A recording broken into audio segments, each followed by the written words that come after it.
Mahomes has not been razor sharp this year. Nope.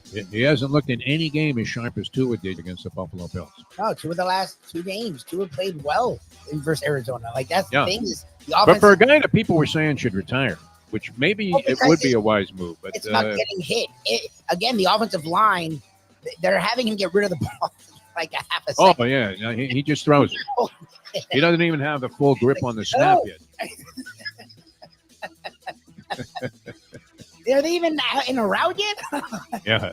I mean, that's the way he plays. When he's sharp, he throws those darts. I have to give it to him. I mean, he's as good at that as anybody we've seen. Maybe they were like, listen, motherfuckers, if he gets touched, you all are going to with Liz Cheney. Like, the offensive line hasn't played this well in fucking years. The last 2 weeks, they're road grading. Like, the way they're running the ball, like, is tough. Yeah, tough, good inside running. It isn't always these sweeps, double reverses. No, it's all of this stuff, where they like to pass, toss the ball to Tyreek Hill as he comes around the end, and he gets smacked for a loss of 3. Not even trying it, just powering the ball. Very Dan Campbell-esque in their approach. The time. Wake up with Defo, joined by Lubie. Welcome to the Defo Show.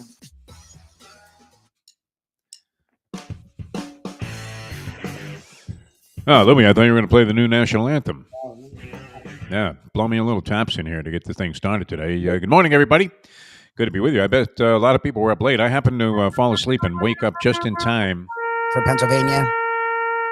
Not even. I mean, it was worse than that. It was already a bloodbath. Like Trump was getting up to speak in front of his legions of fans there in Palm Beach. And they had the total up there of like 266 electoral votes. And then they kept showing the states that were supposedly still undecided, although they all went in Trump's favor. And, people think I'm insensitive, Louie, because I really don't like funerals. Mm-hmm. I've missed a few where, it was debatable. Should I have attended? Should I have attended Steve Lappa's funeral, for example? Louie? Maybe. What do you think?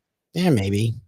I mean, the guy was sort of a part of my life in a lot of ways. I really liked the guy, even though when I was working for him, it was just nothing but an experience in total and utter frustration, for the most part. I remember yelling and screaming. I was much more sensitive and volatile than about, when you're sort of on the outside looking in and you see your career vanishing and going up in smoke and there's no way to save it. And this was at a time where I still felt like I had a lot of time left on the clock. And, you think this guy is detrimental to anything that I have a chance of accomplishing. But nonetheless, here I am. I mean, at least he's giving me a shot. Should I have gone to his funeral, Louie?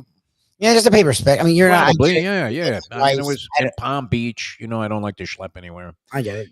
But I'm not a big fan of funerals because what's the point? I mean, the guy's dead. What a person is. I mean, look, it depends. Like for me, a lot of time I'll know the family, so it's about paying respects to the commiserating. Yes. Whatever. It's not about because it helps a lot. Like for me, who have gone through a lot. Oh, the healing, yeah. Okay. It helps a lot to people there that you care about, that care about you, like that. It does, at least in the moment, it does help, like. All right. From now on, I'm going when it's like a close enough friend to compel me to go. For me, I look. Business acquaintance, I used to go. What do you think? Offshoot people like that, I am in the middle on it because, again, to me, it's like no one knows me. So, like, I'm just going there for the person who's passed. And, like, I agree with you. Like, I don't think they're looking up above going, oh, Lubie's here. Check. Like, I don't think it's like that. So, but for me, it's about those that are alive. Like it's about being there for them in one of their worst moments of life. And that's people. That's very noble of you. Yeah, you're a virtuous guy, Louie. There's no. I just don't like the whole thing. The somberness of it and everything is overwhelming to me. I just rather pay my respects in my own way. I guess that's what I'm trying to get to, Louie. I don't mean to.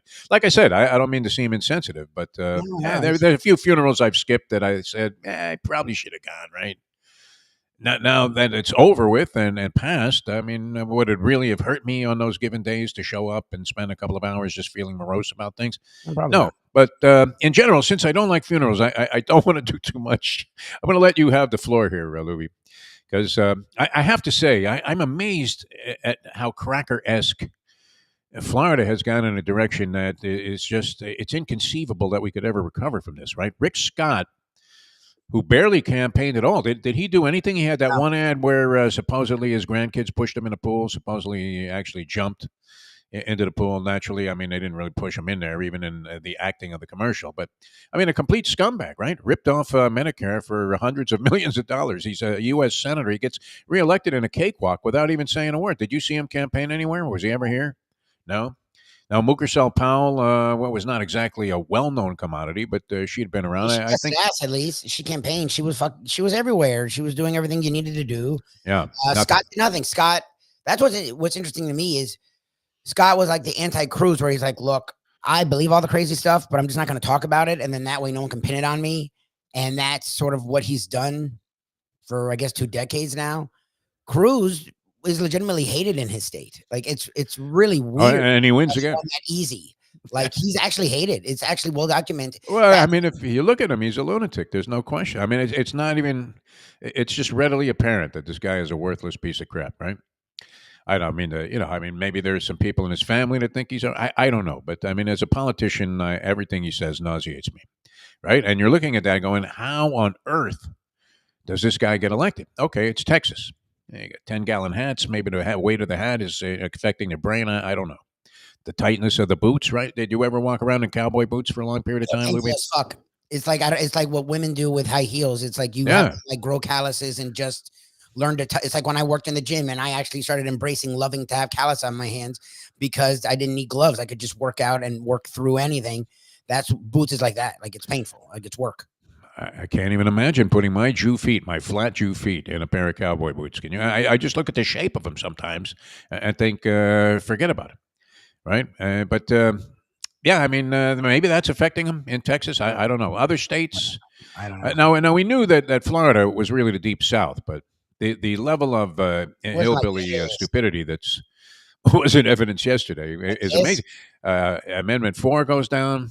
Amendment 3 goes down. Every state. That's what's funny. Like that's why people don't know how to read it, because like you'll see amendment, you'll see the abortion, getting rid of the abortion ban or making abortion legal pass everywhere. So, but then you'll see Trump win. So it's like, how do you read that? Florida's the one state that it failed.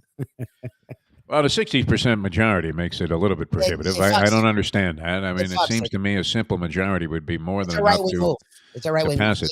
They know how right-wing this state is, but they know some things are just ingrained in people, so they put it at 60. Because as you drive to Orlando and you see what? You see a couple of billboards for Disney World, one to say, hey, why don't you stay in this fuckhead hotel in Kissimmee, save yourself some money, and then the next 15 billboards are all about banning abortion and right to life type of stuff. Anyway, I struck out. I had a day like this at the track about a week ago where I never cashed a ticket all day long, and everything I voted for went down, Lubie. Everything. So what are you going to do? And now this ought to be a very interesting period of time, but we'll see. And look, the last time in 2016, I remember thinking, okay, how much damage can one guy do? I mean, I was only. But now, I mean, this will be, with zero barriers, no checks and balances whatsoever. Senate goes red.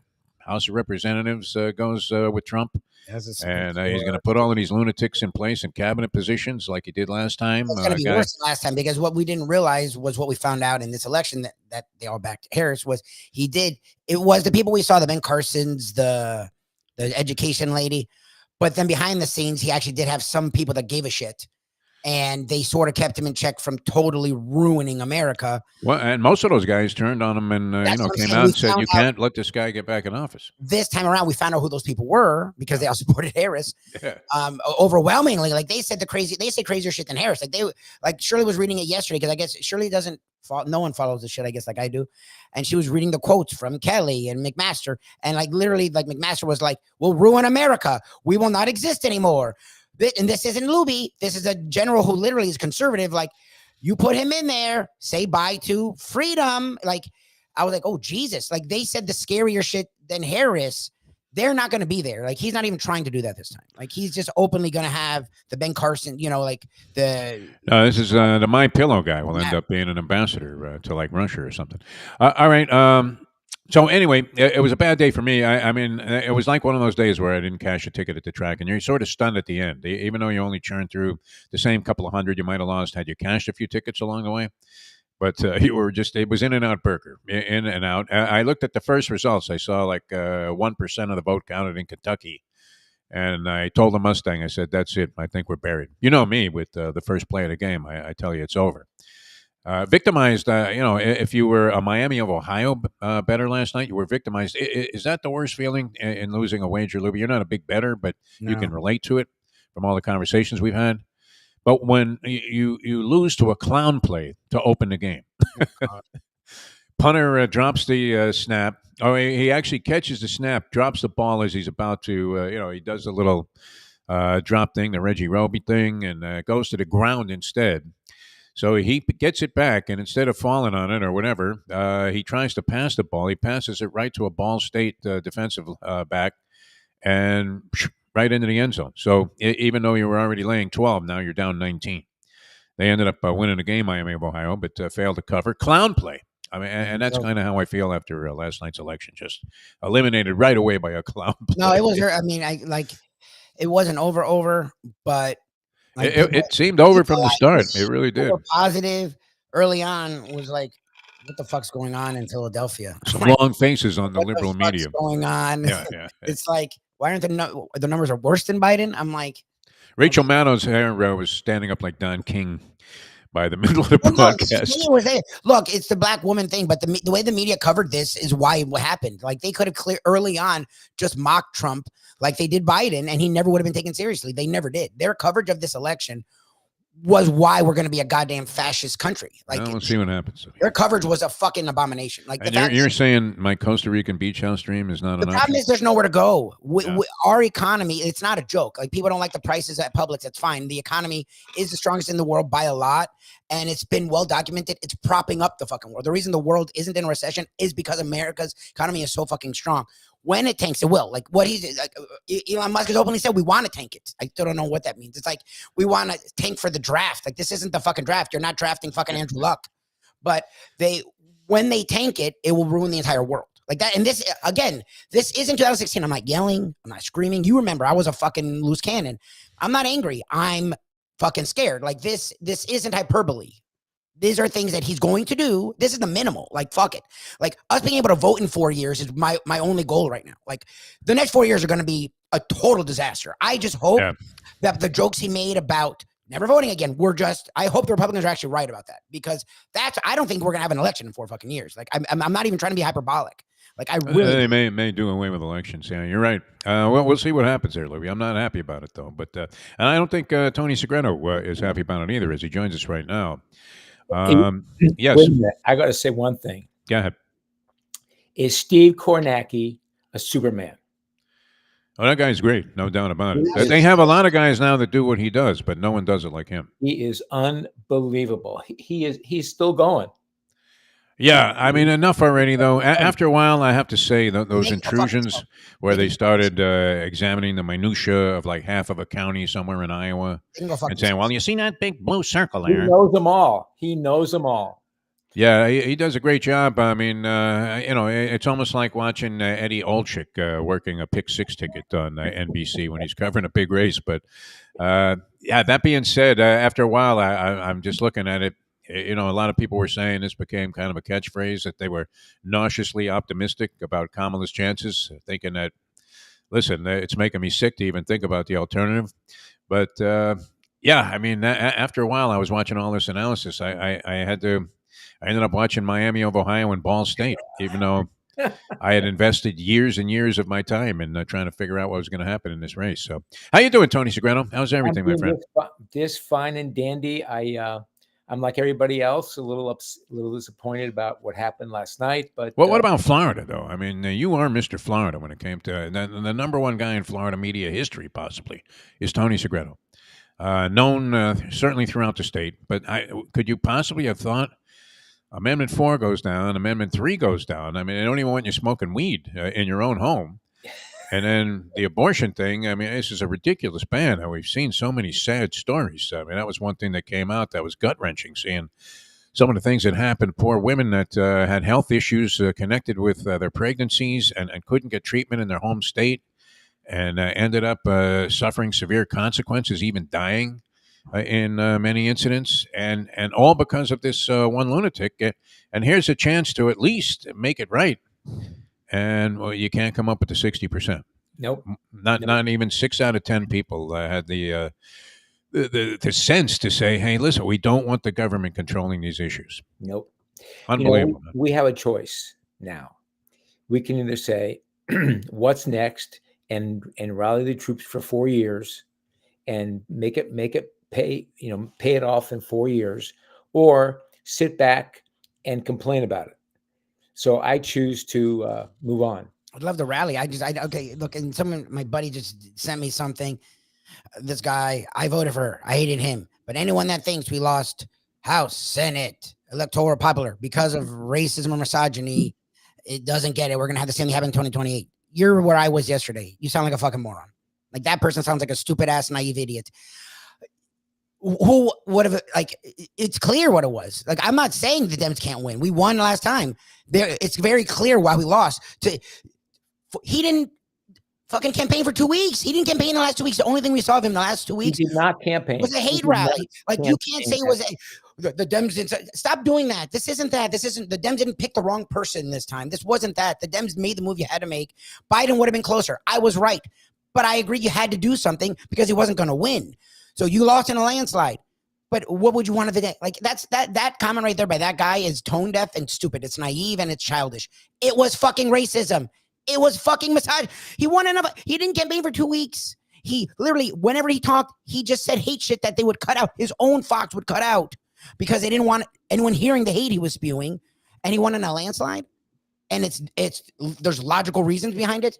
I'm sorry, I was being Mr. Logical when Defo and everyone was scared shitless. I was like, look at the numbers, look at the fundraising, look at the polling, look at all the numbers are pointing her way. I was the one living in the world of logic.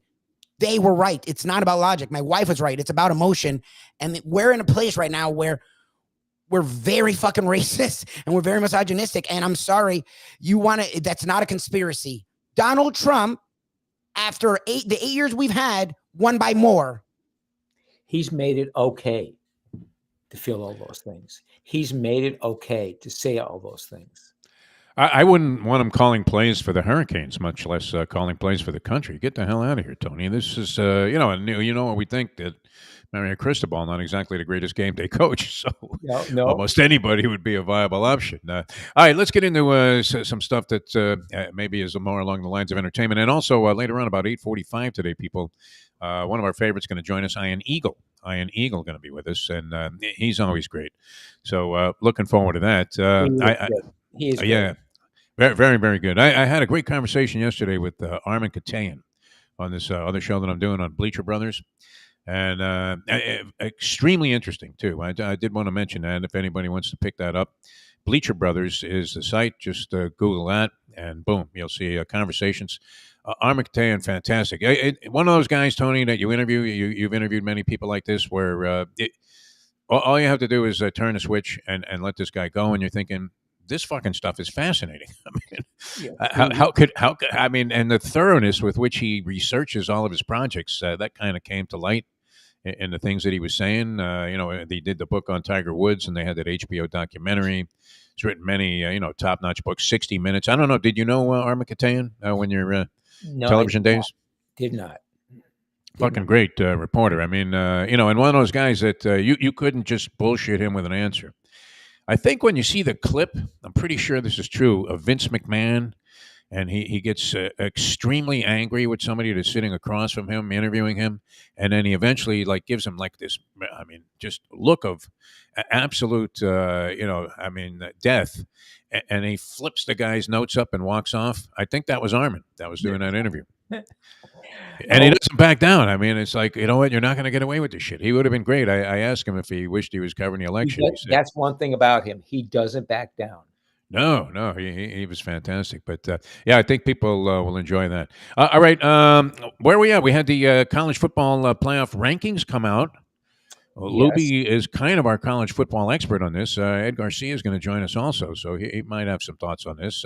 I don't know. Well, what, if anything, does it mean, Tony Segreto? You're on all of these committees and everything. It's the first one. It's the first one. It's the guide by which we go on now. So 1 through 10 is set up, and if everyone wins out, they'll stay that way. I still am having a hard time figuring out the conference champions get the bye week. Is that correct? Top Top four of the ranked. Power Five. The highest 4 ranked Yeah. get the top 4 spots. They all get a bye. So right now, I mean, if Georgia, which is ranked third, if they end up winning the SEC and continuing to win, obviously, that they would be the number 2 seed, even though they were ranked third behind Ohio State. So yeah, I mean that's part of the equation. But top 4, it's the top 4 teams of the power conferences. They get the bye in the first round. So where does this go, Tony? I mean, I'm looking at University of Miami would be playing in like the Fiesta Bowl if they got a bye against the team that had played in the earlier round. Is that the way? I mean, how does this affect the bowl system, Tony? Does it help it or hurt it? What do you think? It has to help, right? If these games become more meaningful. It doesn't. It helps it. Listen, we're set up for the Orange Bowl in a great spot. Okay, what do you got this year? What ends up happening? Well, not the championship game. No, not the championship game. But it the bowls are set up in a way where they all get the share now. They're still. I can remember the day when. Oh, it's revenue sharing in the bowl system? No, it can't be. No, not revenue sharing. Yeah, but they all share. I mean, they will rotate, for lack of a better way of putting it. Oh, okay. Yeah, I understand that. Sure. Yeah. All right. So that's the way they're set up, and it's. I can't wait to see it. I cannot wait to see it, and I can't wait to see the games on the campus. So, yeah. All right. So if Miami's top 4, let's just say, their game would be at the Hard Rock. It would, yeah. Would they play in the first round? No, I think no. They would. I saw something where the top 4 seeds and Miami was projected as the third, I guess. Yes. They're the 4th seed, and they would play the winner of some other game. Yeah, that's the way. Like in the Fiesta Bowl or the Peach Bowl or one of those things. See, I'm even confused. Well, I mean, it's not easy to know since it's never happened before. I guess there is some. Lubie, do you understand this whole system, how it works? I don't understand it at all. Like I supposedly we've lost bowl. They're going to have more bowl teams because they've lost bowl teams for the playoffs, because the playoffs are in like December when the bowls would be, and you can't play a bowl. And they're not. It's not the same thing as before where they were using the bowls as play. Like I honestly don't know. Like I'm literally. It's like the overtime rules. I'm waiting for it to happen, and then I'll see. Okay, this is how it works. Like I really have no idea. Like I'm not going to lie to you. It's not uncommon anymore to be a big-time sports fan, following sports your whole life, and have no idea when you get to the postseason, even in regular sports, mainstream sports. Now, not that this isn't a mainstream sport, but this is a new Fugazi thing that it's grown exponentially. You went from having 4 teams involved in the postseason to now 12, with buys, and conferences have changed configurations. It's pretty hard to follow. But I mean, do we even know? Like, if you ask 20 people on the street that had baseball caps on, describe to me the playoff system. Even though we just had the playoffs, they will not. Who gets in? Who gets out? Who gets a bye? And how many games are involved? Is it 2 out of 3? Is it 3 out of 5? Where are the games played? Most people couldn't explain it, even though we just watched it. He couldn't explain it. Chaos. See, chaos prevails just like it did in the election. Preach chaos, Tony. Never mind your law and order, my friend. Preach chaos. That's the way to go. All right. We did a little autopsy on the Dolphins. I don't know what more there is to say.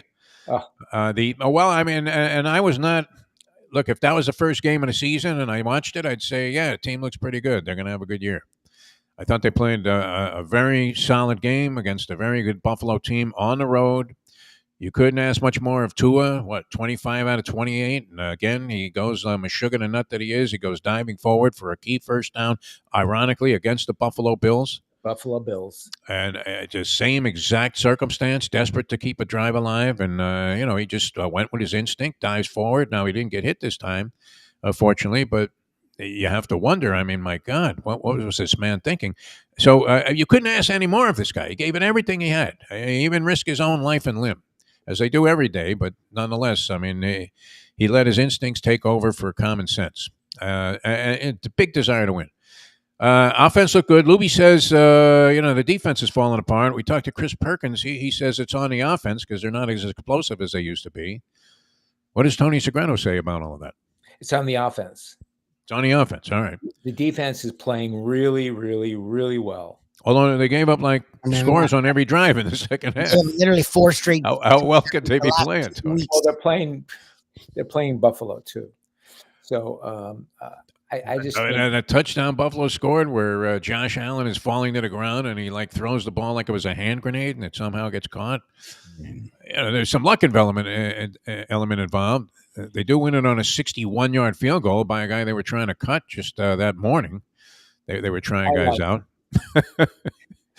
But they're 2-6 now, Tony. What would you do if you were trying to pump up interest in this team on NBC6, where they said, okay, Trump gets elected by some strange, development, then let's go to Tony Segreto, though. The Dolphins' second half schedule is very much in focus. Exactly. What would you be saying to the crowd? I mean, you see no reason to be in the postseason. May be gone. Throw it up in the air and say, "Why don't you go bring your kids to the game, have a good time, and hope for the best."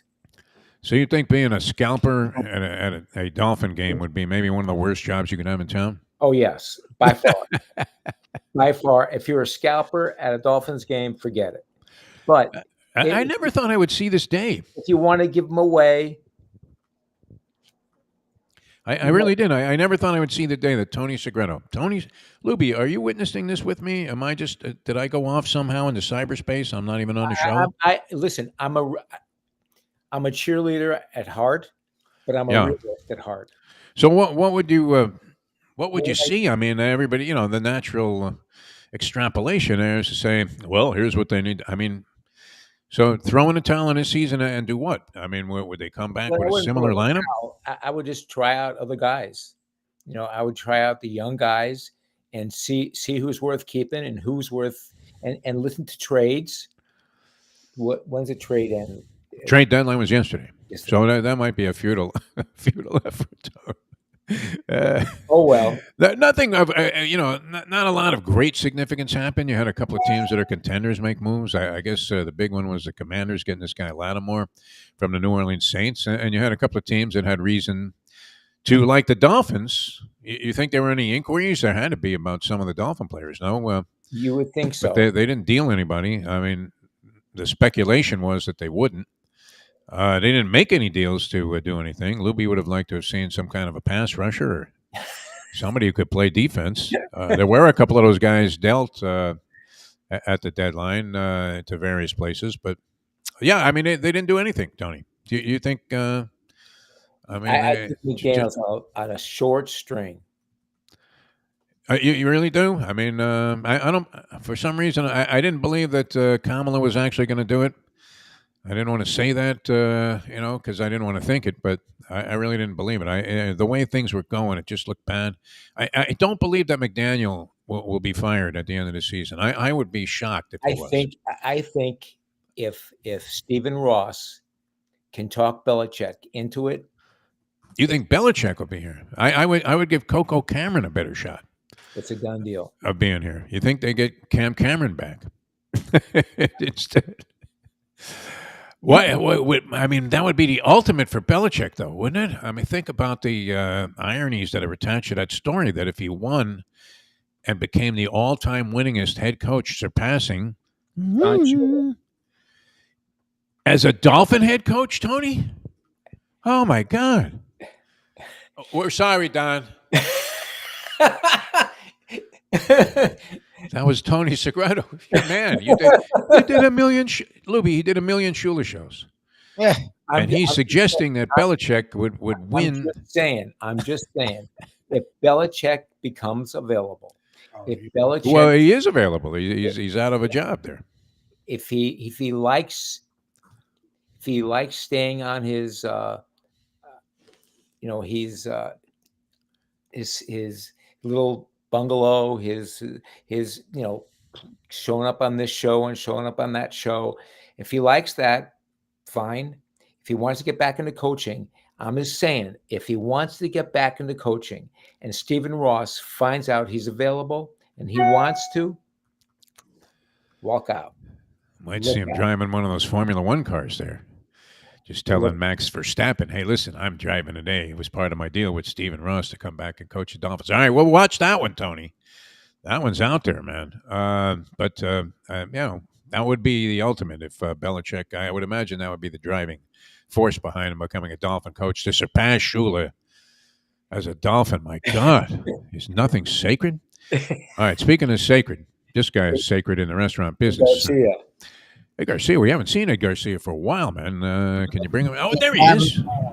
Look at this guy. He's doing business as we speak. Incredible. Either that or he's frozen. His internet's not great. His internet's not great. All right. Well, we saw a little bit of head movement there. All of a sudden, there he is. A little foggy, a little grainy. But Ed Garcia, are you with us? Can you hear us? Well, it appears he has a sound issue also. No, he's not. So, I'll try and call him.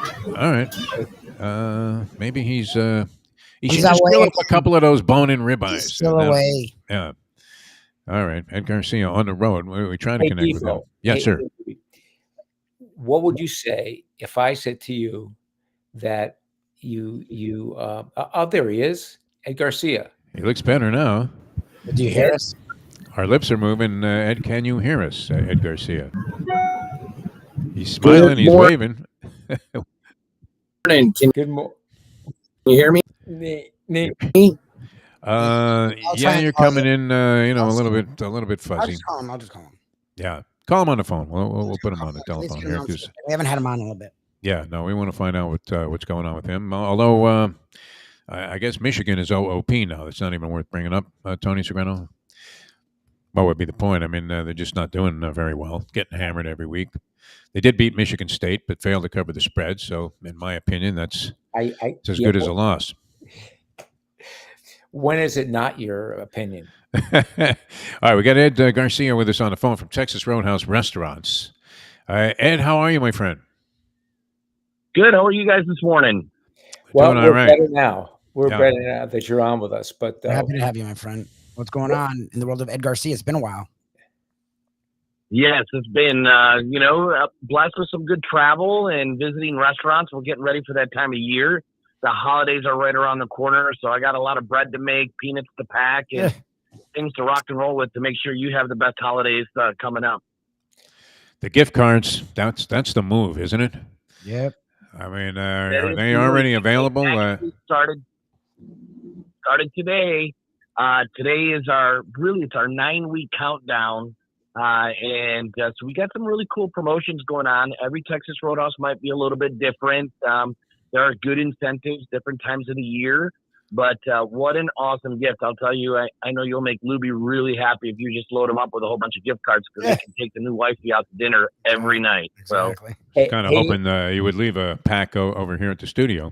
Hey, Ed. Let me ask you a question. Yes, Let me ask you a question. It's self-serving, but did you acquire the restaurant or the space on 84 and Pine Island? We are still working on it, and really leaning towards the one on University there. But we'll see. It's sometimes this process it can happen in 24 hours, or sometimes it just might take 6 months. But you will be the first phone call before I tell my team. Tony Segreto will be the first phone call. I promise. He just wants to be invited to the soft opening there. Where's the one in University? Wait, maybe we'll even put him in one of the murals. How cool would that be? Yeah. Where's the one on University? What are you looking at? Just right across the campus there, little further south when you pass everything. It's an existing restaurant right now. I don't want to mention them because they may not know that they're on the chopping block. Oh, by the way, you're all out of jobs. Ed, are you a believer in the University of Miami? I know you have several interests here with Texas Roadhouse Yes, I do. restaurants Like that you. share their stuff. But, I mean, do you believe that they are national championship material? I feel, first of all, anything that starts with U of M, I obviously will go towards. Yeah. Okay. But I do feel University of Miami is going to get up there. I think it's going to be a lot like, when you saw Michigan the first couple times, they don't have that depth and the experience like a Texas or Georgia has. However, they are some very, very solid contenders, and that could be the Cinderella story right there. I mean, I would say not to put your money on it, but I think they'll make it pretty far. They've been playing very well, and it's been pretty exciting. Do you think Cam Ward's the difference? I mean, I do. Oh, I feel that ever since they started ordering Texas Roadhouse weekly, Miami there it is. So much better. True. That's inside information. That's true. Yeah, I mean, if you're betting on that, I don't know if that's any kind of illegality at this point, but that'll teach us to order Texas Roadhouse. Yeah, you know that they're well fed. All right, so where's your focus, Ed Garcia, when it comes to your Wolverines? Are you one of those? I know you're not one of those fair weather fans. That's for sure.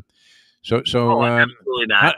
How do you guys play out the rest of the season? I mean, still as maniacal about the team as usual?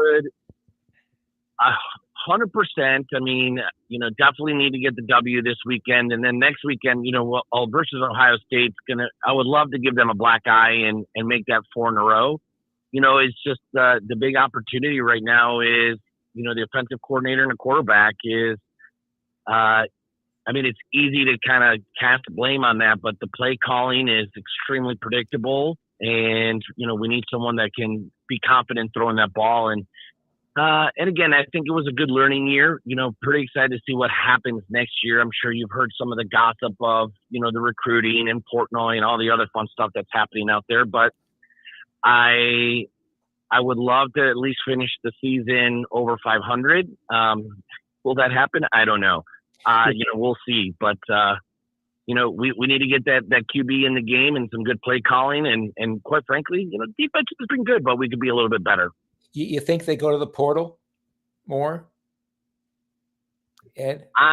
For the quarterback right now, there is some communication out there that we got $3-4 million hanging out there to recruit someone. We're trying to get someone to flip. So I don't know if you saw that yet, but the kid from LSU, and then yes, Bryce Underwood. So Sharon Moore the other day commented, they're like, "Hey, are you worried about your quarterback situation next year?" And it was a little, almost like a cynical smile. And I don't know if he was saying he smiled and said, "Hey, we got it covered," meaning he has no idea what's going on, or there's some good communication going on in the background. So we'll see, but. You can't play football without a quarterback. You got to love the new age of college football. Ed, always a pleasure, my friend. Gift cards available today. A great idea for the holidays. Texas Roadhouse. You can't go wrong. Everybody loves it. Ed, thanks so much for being with us. Take care, guys. Talk soon. Thanks, Ed. All right. Thanks a lot. Ed Garcia. Boy, that bread is something else. No one can sell bread. I mean, you must have, like I said, your ancestors must have been, those street vendors that sold bread like in my Little Italy or something. My ancestors owned the sausage store. Oh, yeah. You said that, last time on the show. All right, we got to run. Tony, always a pleasure, my friend. You have a great week. We'll see you out there maybe Friday at Gulfstream. Friday at Gulfstream. There you go. And get the caprese salad with, what was it? Oh, he always loads it up with like shrimp. He likes blackened chicken. Stone crab claws, all kinds of stuff. All right, Tony, we love you. Thanks for being with us. Tony Segreto, ladies and gentlemen. Iconic broadcaster. Ian Eagle joining us in just a moment here on the show. We'll take that out the door with Ian Eagle. Should be a lot of fun. He's always great. Back in a moment. Now that. The time. It's 8:46. Here, let me ask you a question. What do you look for when you go out to eat? Good food, obviously. Friendly atmosphere, not too loud, but good energy, reasonable prices, and a place where you feel comfortable. All those ingredients, no pun meant there, are hard to find unless you're talking about the Texas Roadhouse. You see, they encompass all of those attributes. Really, really good food, amazing atmosphere, good for a family, good for a date, or just a night out for yourself, and prices that will make you extremely happy. Their ribs unmatched, steaks hand cut every day. Everything, and I mean everything, is made on site, including their incredible bread. It's the one day, folks, that you can forget about low-carb diets. Trust me when I tell you, Texas Roadhouse, your restaurant, your destination when you say, where should we go and eat tonight? From the newly renovated sports bar to the beautiful bayside views captured at the Tiki Bar, Jimmy Johnson's Big Chill has it all. Located at mile marker 104, the Big Chill also offers waterfront dining while experiencing breathtaking sunset views of the Florida Keys. It's simply the hottest spot in the Keys to cool off. That's Jimmy Johnson's Big Chill at mile marker 104 in Key Largo. For more information, call today at 305-453-9066. The world, I mean, if my point was ever going to be embellished and going to be proven true, the world has gotten me sugar now. Grab a bagel and a schmear, plus some Defo and Lubie. Welcome back to the Defo Show. All right, at least in our humble opinion, we saw evidence of that last night. The world has gone mad, ladies and gentlemen. Welcome back to the show. This is always a pleasure for us, and we can't believe that this gentleman would jeopardize his status in the media right now, where we've been joking for years, that Nance is hearing footsteps. That's become a freaking stampede at this point. Yes. I mean, Romo's driving him crazy. He doesn't even want to do golf anymore. And why is that? Because he can hear the footsteps coming of Iron Eagle, who joins us here on the program right now. And wow, I mean, one of the best of all time. The great Iron Eagle joins us on the show. Iron, how are you, my friend? Hey, guys. Good morning. It's been way too long. Been a while, my friend. Yeah. I mean, you're busy doing everything, including, I mean, we've got NBA stuff. I wanted to start there, actually. I know we want to get into some football, and Lubie's got all kinds of questions about what's wrong with the Dolphins and how quickly can they fire Chris Greer? But did you happen? I don't know if you've been doing NBA games yet on TNT. I have. Okay. I have, yes. And I don't recall them being in Miami for a game. But did you get a look at the Dwayne Wade statue by any chance? It's interesting. My son, Noah, ended up spending a lot of time with Dwayne over the summer with the Olympic Games. Yep. Okay. And got to know him very well and really, really loves him, respects him. I think they just hit it off. So as the memes started to fly in, I was forwarding them to Noah on a consistent basis. And he said, Dad, Dwayne was involved with the making of the statue. That wasn't an unveiling. Yes. Where it was the first time he saw it. So he's been in contact with Dwayne, and I was getting inside information, and I said, oh, that makes it worse, I think, somehow. It is worse. Dwayne's such a classy guy. He's such a great dude. So you want to celebrate the man, but now all I have in my head is constant memes with this statue in different situations in life. I don't know what to say. I don't think it's even close. It's not even a similar rendering to the man. It's nothing. It's nothing like Dwayne Wade. We have a gentleman that does a piece with us every Friday called The Professor, and he puts up a picture side by side doing this video stream here, Ryan, of the statue with an enraged Rudy Giuliani. It did kind of look like that. I was going to go with because you're on the show, Vlad the Impaler. I don't know. Do you see a resemblance there? I see that too. I see a resemblance to every other human being walking the earth other than Dwayne Wade. Yeah. It's disturbing that he was in on it, though, because we had heard that. That story had surfaced. I don't know if you've ever been to Art Basel, but it looks like one of the things that was found in the items that were rejected warehouse from Art Basel, where like you can pin a donkey, a banana on a wall and make like $1.6 million, and all of a sudden they treat you like you were Christo wrapping the islands in Key Biscayne. It's incredible. All right, that was a good starting point. Yeah, if I could just add one thing. Yeah. In our life, in our society, I think the greatest achievement that you could have is to have someone put up a statue of you. Yes. Like that's the ultimate. That's there forever. It's staying there. It indicates greatness. And to have the emotion flip like it did in one split second as they unveiled it is just so unfortunate. And I don't know what they're going to do. I don't know if that just stays there forever or if at some point someone says, hey, it was all a joke. We have the real one. This was just a test to society to see how they would react to it. I'm not sure what the end game is here. Well, and we have a strong and very existential art community here. So you would figure they could find somebody. I mean, the Shula statue looked like Shula. Marino, maybe a little bit off. Joe Robbie, before they whisked that thing away and got it out of sight at Hard Rock Stadium to disconnect completely with the past, he looked like Joe Robbie. We've seen statues that were facsimiles of the people, but this was like at the NFL Hall of Fame ceremonies, Ian, where they take the thing off and unveil the statue of Lawrence Taylor, and it looks like Randall Tex Cobb, and you're like, wait a minute, when did he start wearing a cowboy hat? Yeah, and I think what we're also realizing in everyday life, Defo and Lubie, is many people microdose mushrooms all day. It's okay if we accept it in society that the person that did this just happened to be engaging in that activity over the course of maybe 18 months and just didn't realize what they were doing. That explains it actually very well. Like maybe if that was some prison project. And Wade was with them. We were thinking dosing too, so his judgment's off. Yeah, I mean, we thought it was. We thought they got it out of the museum, Mel Fisher's museum, when he dug up the treasure in the Atocha, that it was, some old Spanish dictator. All right, let's get to the National Football League. What's going on there right now? I mean, we know Jerry Glanville, the not-for-long thing, and we've seen that where teams are good in stretches, and then things reverse completely.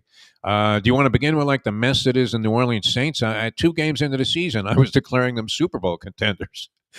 What the hell happened there? I know people weren't happy with Dennis Allen. He gets fired, and they did have the injury to Carr. But how could they have gone from scoring 50 points a game to the absolute abyss of NFL teams? Yeah, it does show you in the NFL things can fall apart in a hurry. When you have a 53-man roster, when you play a violent game, and it requires every bit of your effort, your soul, your passion to show up every week and leave it all on the field. If you don't get complete buy-in, it can change in a hurry. And that's exactly what happened in New Orleans. I think they were dispirited once they realized that Spencer Rattler could not run the show. They couldn't win games. And then whatever they had built up over those first 2 weeks quickly evaporated. And in the NFL, if the head coach doesn't have command and doesn't have control in some way of messaging and rallying the team, then you're done. You're finished. And we've seen it. It's not the first time that someone got fired midway through the season. Usually you get fired after you lose the London game. That happened to Robert Saleh this year. There's something going on with that where it leaves you enough open time to try to make a transition to somebody else. I think a couple things in the NFL that have stood out to me this year. I have this Pittsburgh-Washington game this weekend.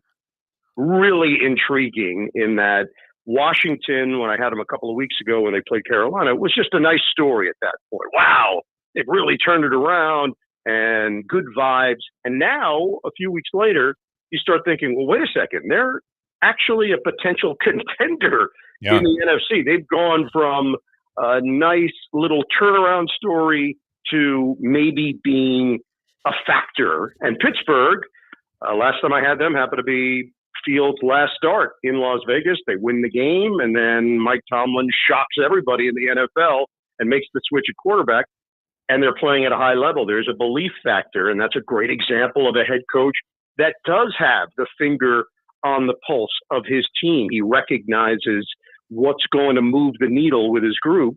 So really curious how these two teams handle it. One of these two teams will come out of this thing looking really good for the playoff race. And if it's Washington that loses, I think people will say, all right, it's part of the learning process. If it's Pittsburgh that loses, you'll have the detractors that emerge in regards to the quarterback controversy and whether or not they're really equipped to go on an extended run. Bring back Bill Cowher. That'll be the chant in the stadium. Lubie's got one for you, Ian.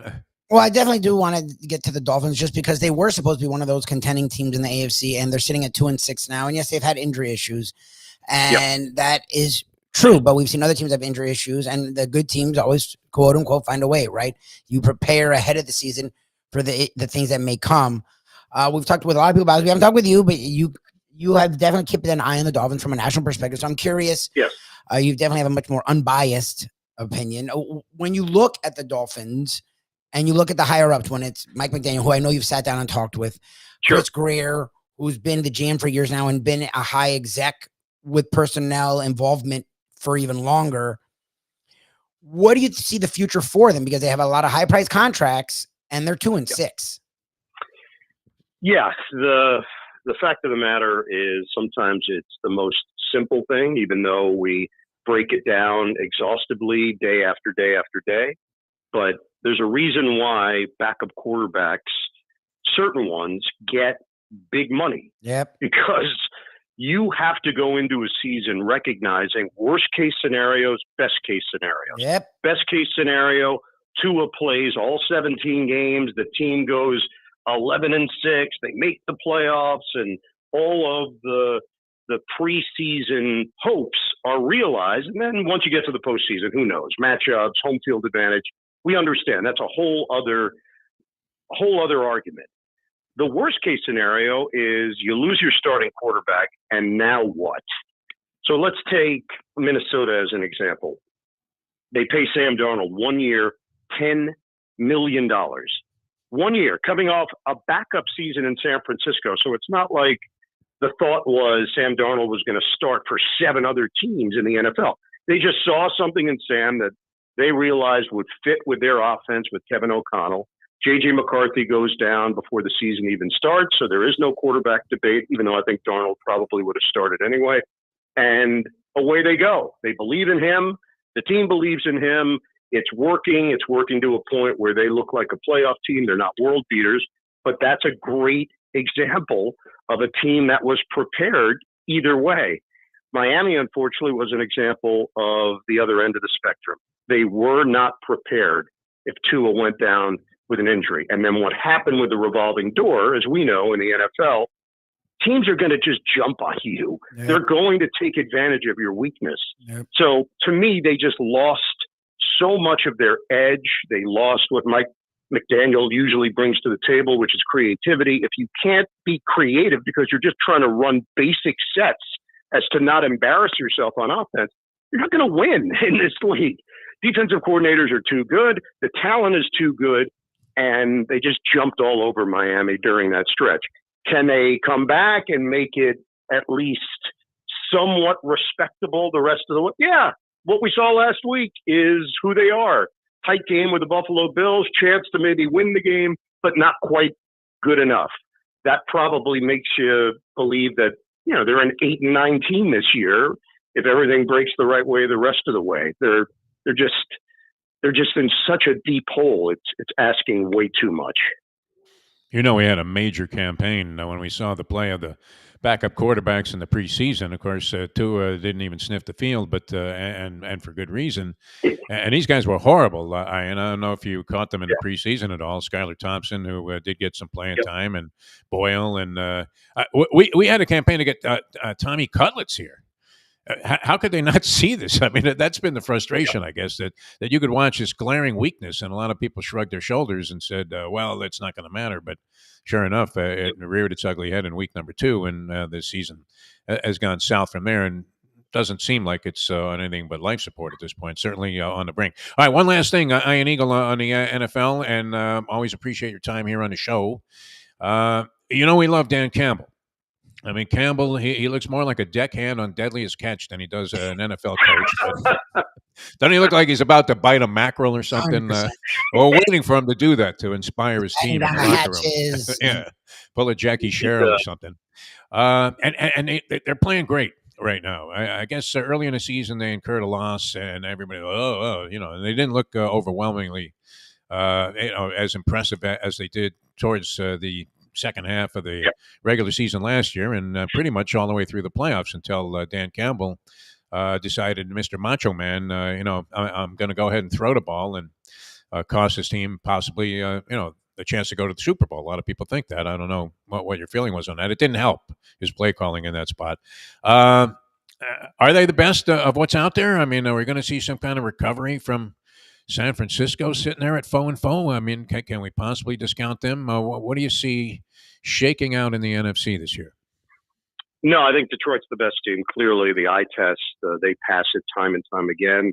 The way that they've resurrected Jared Goff's career, Ben Johnson is going to be a head coach in this league. He was holding out for a good situation. He had opportunities last year. I think you're going to see him take one of these jobs, whatever the best job is set up with a quarterback that he can work with, that he can do the same thing that he's done with Goff. Campbell, look, I never thought that anyone that resembled the lead character in The Big Lebowski would be a head coach in the NFL and would be flourishing at the level that he is. But he's real, he's relatable, he's passionate, he connects and resonates with his players, with the fan base. It really has been amazing. And you just triggered a memory of mine. I remember quite vividly Dan Campbell as the interim head coach of the Miami Dolphins. Yes. And Dan Fouts and I went in and did his first production meeting as a head coach, and thinking like, all right, what's this guy going to be all about? And he came in fiery and likable, and he walked out of the room, and Dan and I looked at each other like, I don't know if this is going to work, but man, that was fun. It was an enjoyable 17 minutes with the guy. There's spit coming out of his mouth. Yeah, it's great. You need a bib. No, exactly. I had a lobster bib. Like you're at Joe's Stonecraft or something. Yeah, exactly.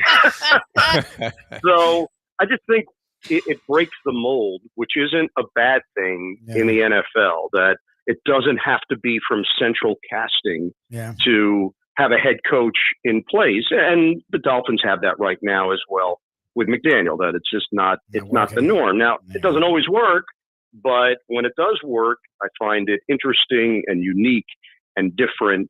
Detroit's the best team in the NFC. Does it become sustainable? I think so. I think this team could easily go to the Super Bowl and win the Super Bowl. Meanwhile, in the AFC, it's Kansas City, and then it's everybody else. It's all these other teams that are trying to fit the bill to at least challenge KC, Baltimore, Pittsburgh.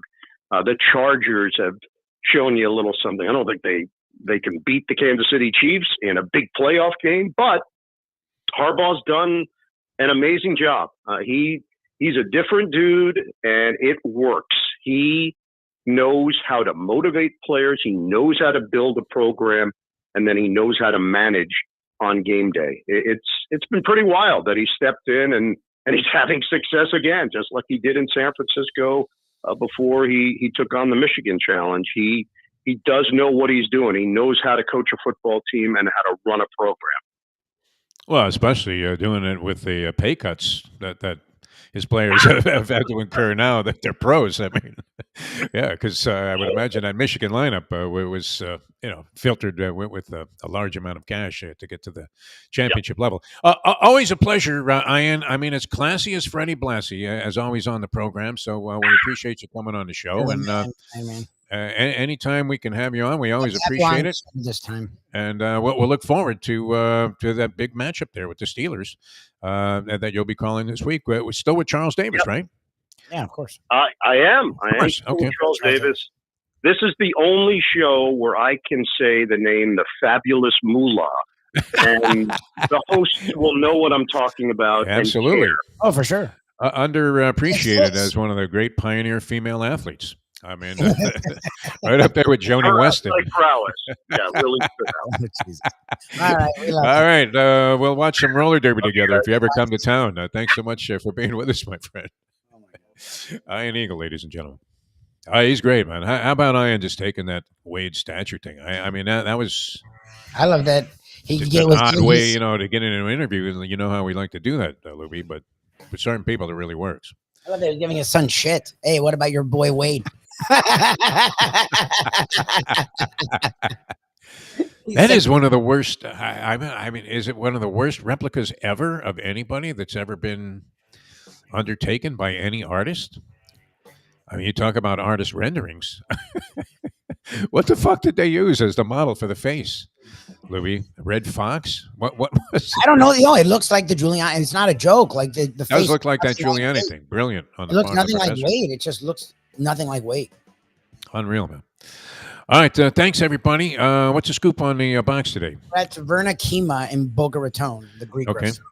All right. Are we heading there? I mean, we're gonna be there. You want? Yeah. I don't know how it's gonna be. If we get the owners and stuff, it's busy. But then if we don't, Yeah. there's plenty of room. So I know you like Greek, so we'll be there. Okay. I know All what right. to I'll expect try and and not to venture up there. All right. Sounds good. Yeah. All right. So we'll see you at 1:00. Mike Mayo's Lunchbox later on today with Mike Lubie Lubitz. And do they have halava there? No, that's not a Greek thing, is it? No, halva It's like Israeli. Jewish, Yeah, all right. Eastern European thing. My God. Baklava is a Greek dessert. How did this happen, Lubie? I don't even want to think about it. All right.